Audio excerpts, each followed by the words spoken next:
Yo les amis, j'espère que vous allez bien. On se retrouve pour l'actualité sportive. On commence directement avec Lionel Messi qui a encore une fois été insolent cette nuit les gars. Cette nuit, l'Inter Miami a gagné 2-0 face au Real Salt Lake. Voilà. Et Lionel Messi, malgré qu'il n'a pas marqué, il a quand même fait du sale. Le mec, cette fois-ci, il a montré au monde entier que le fair play, il connaît pas. Voilà. Regardez-moi un peu cette vidéo. Le mec qui est couché par terre là, vous voyez? Normalement, quand c'est un joueur censé, il lâche la balle ou il met la balle en touche. Mais Lionel Messi, il s'en fout. Il a quand même dribblé le gars qui était couché par terre. Il l'a dribblé. Et regardez-moi aussi ce corner.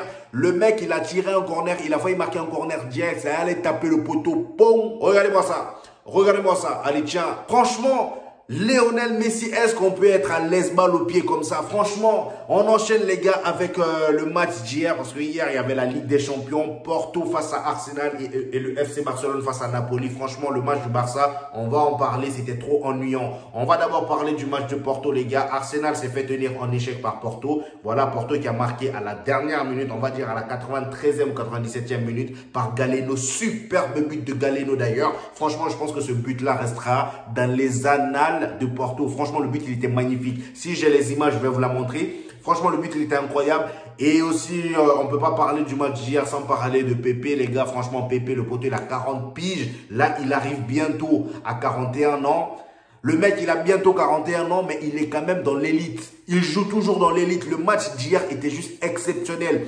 Pepe, le mécano originel, a encore fait fort hier. Franchement, incroyable. Hier, je pense qu'il a été pour le premier joueur de l'histoire du football à participer à un match d'élimination en Ligue des Champions. Franchement, c'est juste incroyable. On enchaîne les amis avec Deulofeu, blessé depuis plus d'un an au genou. Gérard Deulofeu évoque avec tristesse ses pensées sur la suite de sa carrière. Voilà, il dit cela fait des mois que je sais qu'il y a une chance que je ne rejoue plus jamais au football. Donc pour ceux qui ne savent pas, il s'était blessé et franchement la blessure au genou qu'il a est vraiment grave. D'ailleurs, il y a un an maintenant de cela, il avait dit qu'il allait arrêter de jouer au football. Donc là, il revient un peu sur ça, il fait une petite déclaration par rapport à ça. Je pense qu'il va prendre sa retraite les gars, parce que la blessure qu'il a est vraiment grave. Franchement, c'est triste, le mec il était trop talentueux. À Everton, il faisait du sale. Franchement, ça me fait de la peine les gars. On enchaîne avec cette photo les gars. Voilà, là c'est notre cher Araujo, le défenseur du FC Barcelone. Franchement, ça se voit qu'il revient de loin. Ça fait plaisir de voir ce genre de photo les gars.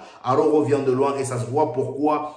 Je comprends maintenant pourquoi il est dur sur l'homme. Je comprends pourquoi le mec il est solide. On revient un peu sur le match du FC Barcelone d'hier les gars. Voilà, vu que là on parle du FC Barcelone. Hier le Barça a joué face à Naples les gars. Franchement le match il était bien ennuyeux. Ça m'étonne pas hein, du Barça.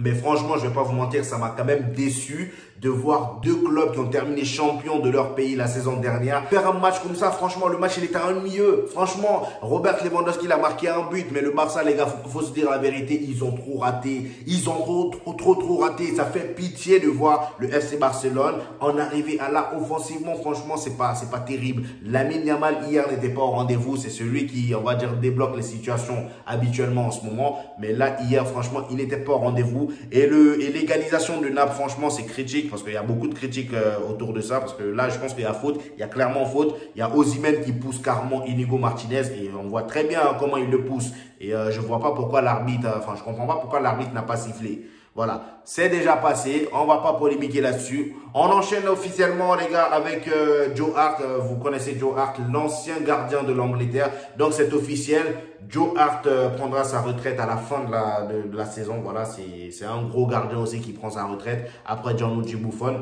Donc là, on enchaîne avec monsieur Toni Kroos. On vient un peu du côté du Real Madrid. Donc c'est officiel, Toni Kroos, contrairement à Joe Hart, Toni Kroos, lui, il sort de sa retraite. Lui, il en a eu marre. Joe Hart prend sa retraite et Toni Kroos, lui, il sort de sa retraite. Voilà. C'est officiel, Toni Kroos sort de sa retraite internationale et retrouvera la sélection allemande en mars en vue de l'Euro 2024. Donc là, il va jouer l'Euro. Franchement, c'est incroyable. Les joueurs du Real Madrid, je vous ai dit, ils vieillissent pas. Ils vieillissent pas. Là, on vient tout juste de parler de Pepe, les gars. Cristiano Ronaldo, pareil. Ils peuvent jouer jusqu'à 50 ans. Ça va rien changer. Voilà. Toujours avec le Real Madrid, les amis. Il a dit que Kepa est fâché. J'ai envie de dire, Kepa, on s'en fout. Kepa, apparemment, a perdu le sourire à l'entraînement. Apparemment, il ne sourit plus. Mais en même temps, comment vous voulez qu'il sourisse? Il y a Courtois qui est de retour à l'entraînement. Il y a Lunin qui l'a mis au banc. Le poteau, il ne joue plus. Pourquoi vous voulez qu'il sourisse? Pour vos beaux yeux? Non, on le comprend. Nous aussi, quand on le voit sur le terrain, à chaque fois, on perd le sourire parce qu'on sait qu'on va encaisser plein de buts.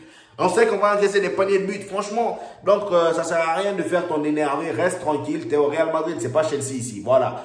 On enchaîne les amis avec Çalhanoğlu. Il y en a un qui a perdu vraiment il connaît pas le terme humble. Voilà. Çalhanoğlu, depuis maintenant 2 ans à l'Inter, on voit qu'il est vraiment bouillant. On va pas se mentir, c'est le meilleur joueur de l'Inter. Mais regardez-moi un peu sa déclaration de malade mental. Çalhanoğlu dit: je suis actuellement le meneur de jeu numéro 1 au monde. Rodri est deuxième. Toni Kroos est troisième. Puis Kimmich et Enzo. Il a osé mettre Toni Kroos troisième. Il a osé mettre Toni Kroos troisième. Çalhanoğlu, je veux bien, mais arrête, je vais te vanner, frère. Arrête. Même ton nom est compliqué à prononcer. Qui te connaît? Hein? Faut arrêter un peu. Et puis, tu te fous comme ça de Toni Kroos. Toi, en plus, Rodri, c'est pas un meneur de jeu. Si, je peux t'aider un peu. Parce que là, j'ai pas l'impression, tu connais pas trop leur poste. Voilà. Les gars, c'est le dossier du jour. Le gros dossier du jour. Daniel Alves, les amis, le verdict est tombé. Daniel Alves a été condamné à 4 ans de prison pour agression sexuelle, les amis. Voilà, l'accusation a été faite en 2022. Et franchement, les gars, c'est triste. C'est triste, il a été condamné. Et voici un peu le dessous, on va dire le détail de sa peine. Donc, il est dit qu'après sa sortie de prison, c'est-à-dire après les 4 ans, il aura 5 ans de libération conditionnelle. C'est-à-dire qu'en gros, il sera sous surveillance pendant les 5 ans qui vont suivre sa sortie. Et en plus de ça, pendant 9 ans, il sera interdit de s'approcher de la fille. Voilà, la fille qui a porté plainte contre lui. Je pense que ça, il n'y aura pas de problème. Et aussi, il va devoir payer 150 000 $ à la victime, à la femme, c'est-à-dire, voilà, la femme qui a porté plainte contre lui. Et dites-vous, les amis, qu'il y a un ami de Daniel Alves qui a pris la responsabilité de payer ces 150 000 de dédommagement auprès de la fille. Et devinez qui c'est? C'est monsieur Neymar, le meilleur ami de Daniel Alves. Neymar a pris la décision de faire ce geste. Neymar a payé les 150 000 € de dédommagement à la fille. Franchement, c'est juste incroyable, les gars. Vous imaginez pas à quel point je suis fier de Neymar. Là, il vient de montrer au monde entier c'est quoi la loyauté, les gars. C'est quoi la loyauté? Parce que franchement, je vois des gens critiquer Neymar, les gens qui critiquent son geste. Ah non, Daniel Alves, après ce qu'il a fait, Neymar n'est pas censé faire ça. Mais les gars, je pense que vous n'avez jamais eu d'amis. Vous n'avez jamais eu d'amis. Ça s'appelle la loyauté, les gars. Peu importe ce qui se passe, la galère dans laquelle se trouve ton meilleur ami, tu es censé être là pour lui. Et en plus de ça, on ne sait pas vraiment ce qui s'est passé. Voilà, même si là, il a été condamné à 4 ans de prison, est-ce que vous êtes vraiment sûr qu'il l'a fait? On ne sait pas. Donc, on regarde juste et le geste de Neymar, on apprécie. Voilà, c'est simple. Voilà, apparemment, c'est Neymar et sa famille qui a aidé. C'est pas que Neymar. Donc, il s'est mis d'accord avec sa famille. Parce que je pense que Neymar ne prendra pas la décision de faire ce genre de truc tout seul sans concerter sa famille. Voilà. Et les amis, on enchaîne avec Palmeiras, le jeune Endrick, un autre Brésilien, les amis. Endrick, la dernière fois, il a marqué, comme je vous ai dit. Et dites-vous que là, Palmeiras, ils ont du mal à un peu lâcher le petit. Voilà, on sait que le petit, il a déjà signé au Real Madrid. Il manque plus que quelques mois pour venir. Mais là, hein, Palmeiras, il ne veut pas les lâcher. Regardez un peu ce qu'ils disent. Palmeiras, ils disent, Palmeiras have asked Real Madrid to keep Endrick until December 2024. Pour ceux qui ne comprennent pas anglais, Palmeiras a demandé que le Real Madrid les laisse garder Monsieur Endrick jusqu'en décembre 2024. Décembre, c'est loin. Lâchez-le. Il n'est plus à vous. Faut arrêter. Franchement, au bout d'un moment, faut se rendre compte à l'évidence. Vous voulez le garder pourquoi? Hein? Donc voilà les amis, c'était tout pour aujourd'hui. Voilà, il n'y avait pas beaucoup de news. J'espère quand même que vous avez capté quelques news. Voilà. N'hésitez pas à lâcher un petit pouce bleu les gars. Abonnez-vous si ce n'est pas encore fait. Et ici les gars, vous aurez toutes les informations. Voilà, chaque 2 jours, 3 jours. En tout cas dans la semaine, vous aurez au moins 2-3 vidéos. Donc abonnez-vous les gars. C'est une nouvelle chaîne. Il faut qu'on évolue les gars. Hein? Il faut qu'on atteigne les 6000 abonnés. Hein? On n'est pas loin. S'il vous plaît les gars, petit pouce bleu et abonnement si ce n'est pas encore fait. On se retrouve au prochain épisode.